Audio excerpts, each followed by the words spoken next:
ஓம் ஸ்ரீ குருப்பியோ நமக. நன்றாக குருவாழ்க, குருவே துணை. பரபிரம்ம ருத்ரகாயத்ரி ஞானஸ்தலத்து நண்பர்களுக்கு வணக்கங்களும் வாழ்த்துக்களும் கூறி, தினப்பலன்களாக 8 நாட்களுக்கான பலனாக ஜனவரி 20 முதல் ஜனவரி 27 வரை கடகலக்னத்திற்கு இந்த பதிவில் பார்க்க இருக்கோம்.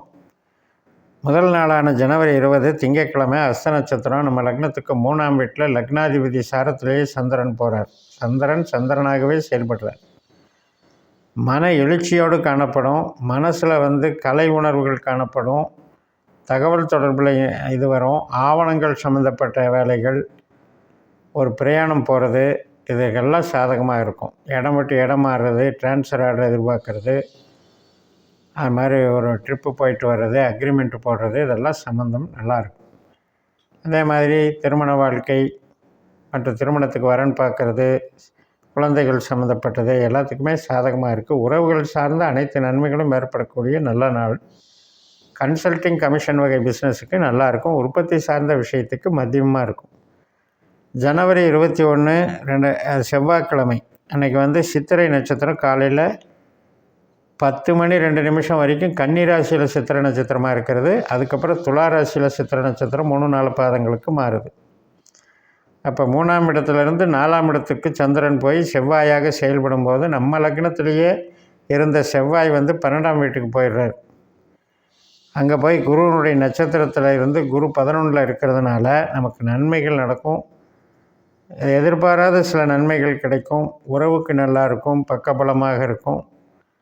அனைத்து விதமான மூளை உழைப்பு சார்ந்த வேலைகளுக்கெல்லாம் சிறப்பாக இருக்கும். கமிஷன் வகை தொழில், ரியல் எஸ்டேட்டில் கமிஷன் வாங்கிறது, இது எல்லாத்துக்குமே சிறப்பாக இருக்கும். என்ன லக்னத்தில் செவ்வாய் இருக்கிறதுனால, லக்னத்திலேருந்து 12ஆம் இடத்துல செவ்வாய் இருக்கிறதுனால அட்டமச்சனியும் குரு நட்சத்திரத்தில் இருக்குது, இந்த செவ்வாயும் குரு நட்சத்திரத்தில் இருக்குது. அப்போ சுக்கிரனும் குரு நட்சத்திரத்தில் இருக்குது, சுக்கிரனும் சனியும் சேர்க்கை பெற்று இருக்குது. இந்த 3 கிரகத்துக்கும் குரு ஒரு பாலமாக இருக்கார், லிங்க் பண்ணி விடுறார். ஆனால் குரு நம்மளுக்கு லாபஸ்தானத்தில் இருக்கிறனால அந்த 8-12 செயல்படாமல் நமக்கு காப்பாற்றப்படுது. இருந்த போதிலும் இப்போ சனி சம்மந்தப்பட்ட விஷயம், சுக்கிரன் சம்மந்தப்பட்ட விஷயம், செவ்வாய் சம்மந்தப்பட்ட விஷயம், அதாவது கூட பிறந்தவங்க, கணவன் மனைவி உறவு, பெரியவங்க, வயசில் பெரியவங்க, வீட்டில் இருக்கிற பெரியவங்க, இவங்க சம்மந்தப்பட்டதில் சின்ன சின்ன நெருடல்கள், அவங்க சம்மந்தப்பட்ட வகையில் நமக்கு சின்ன சின்ன நெருடல்களும் சஞ்சலங்களும் ஏற்படுறதையும் சில பேருக்கு பார்க்கலாம். ஆனால் பொதுவாக குரு லாபத்தில் இருந்து இன்றைக்கி நல்லது நடத்துகிறாருன்னு நம்ம புரிஞ்சுக்கணும். ஜனவரி 22 புதன்கிழமை சுவாதி நட்சத்திரம். நம்ம லக்னத்திற்கு 4ஆம் இடத்துல ராகுவனுடைய நட்சத்திரத்தில் சந்திரன் போகிறாரு. ராகு சனியை போலவும் ராகுவை போலவும் செயல்படுறதுனால இன்றைக்கி நமக்கு ஒரு கம்யூனிகேஷன் கன்சல்டிங் லைனு, ஒரு மாற்று சிந்தனைகள் ஏற்படுறது, அல்லது செலவுகள் முதலீடுகள் சம்மந்தப்பட்ட வகையில் வேலை செய்கிறது, இதெல்லாம் நடக்கும். பிரயாணம் போகிறது, ஒரு அடுத்த வேலைக்கு ட்ரை பண்ணுறது, மாற்றத்துக்கான ஒரு ஸ்டெப்பு, அதெல்லாம் இன்றைக்கி நல்லா நடக்கும். அதாவது இதற்கு காரணம் சந்திரன் நமக்கு 4ல் இருந்தாலும் அது குரு, அதாவது ராகு நமக்கு 9ல் இருக்கார். அப்போ அந்த சந்திரனுக்கும் ராகுவுக்கும் எப்படி இருக்குது, 4ஆம் இடத்துல இருக்கிற துளாராசியிலிருந்து 6ஆம் இடமான ஒரு இதில் இருக்கிறதுனால, ராகுவிலிருந்து கணக்கு பண்ணால் சந்திரன் 8ஆம் இடமாக இருக்கிறதுனால இதில் சின்ன சின்ன அவஸ்தைகள் ஏற்படுங்கிறத புரிஞ்சுக்கணும். 8ல் இருக்கிற சனியினுடைய தாக்கமும் அங்கே இருக்கும், 9ல் இருக்கிற ராகுனுடைய தாக்கமும் இருக்கும். இந்த 8, 9 அப்படிங்கிறது ஒரு மாதிரி நமக்கு ஈடுபடுவோம், ஒரு இன்வால்வ் பண்ணுற விஷயத்தில் இம்மீடியட்டாக ஒரு ரிசல்ட்டு கிடைக்காது, தாமதமாகும் அல்லது சலிப்பு ஏற்படுங்கிறது புரிஞ்சுக்கணும். ஜனவரி 23 வியாழக்கிழமை விசாக நட்சத்திரம். 4ஆம் இடத்துல சந்திரன் குருவை போல செயல்படுகிறார். அப்போ குரு நமக்கு லாபத்தில் இருக்கார், குரு சந்திரனுடைய நட்சத்திரத்தில் இருக்கார்.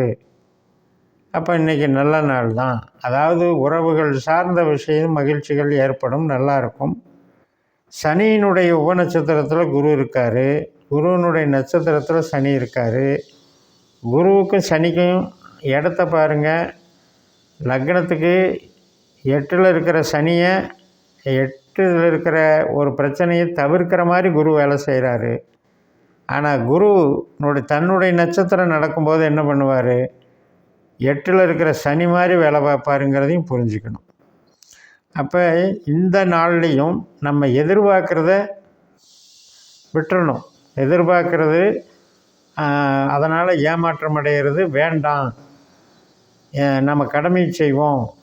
ஒருத்தரை நம்பி எதிர்பார்க்குற விஷயம் வேண்டாம். ஒரு விஷயம் டெவலப் ஆகும் அப்படின்னு சொல்லி கற்பனை எதிர்பார்ப்புகளை தவிர்த்துடணும். இன்றைக்கி அந்த 11ஆம் இடத்துல பிரச்சனை என்ன அப்படின்னா, ஒரு ஆசைகளை நம்மளாக வளர்த்து கற்பனை பண்ணிக்கிறது. அது நிஜமாக ஆகிட்டால் பரவாயில்ல அப்படின்னு ஒரு ஏக்கம் இருக்கும். ஆனால் இன்றைக்கி உள்ள அந்த அட்டமச்சனையினுடைய தாக்கம் அந்த ஏக்கத்துக்கு பலன் கொடுக்காது. அதனால் இன்றைக்கி கடமை செய்கிறது நல்லது. ஜனவரி 24 வெள்ளிக்கிழமை அனுஷ நட்சத்திரம். விருச்சிக ராசியில் சந்திரன் சனியை போல் செயல்படுறாரு. இன்றைக்கும் 8ல் இருக்கிற சனியினுடைய தாக்கம் நமக்கு வேலை செய்யுது. ஆனால் அது குரு நட்சத்திரத்தில் இருந்து குரு லாபத்தில் இருந்தாலுமே கூட அந்த சனியினுடைய உபநட்சத்திரத்திலே சனி இருக்கார். அப்போ என்ன, உழைப்புக்கு நல்லது, தொழிலுக்கு நல்லதுன்னு எடுத்துக்கிட்டாலும் கூட உறவு சார்ந்த விஷயத்துக்கோ பணத்தை போட்டு படம் பண்ணுறதுக்கோ அவ்வளவு சிறப்பு இல்லை. அதனால் ஒரு புது முயற்சிகளை அவாய்ட் பண்ணிவிட்டு ரெகுலர் ஒர்க்கில் மட்டும் கான்சன்ட்ரேட் பண்ணிவிட்டு உறவுகளில் விட்டு கொடுத்து போகிறதையும் பண்ணிட்டோம்னா இன்றைக்கி நல்லாயிருக்கும்.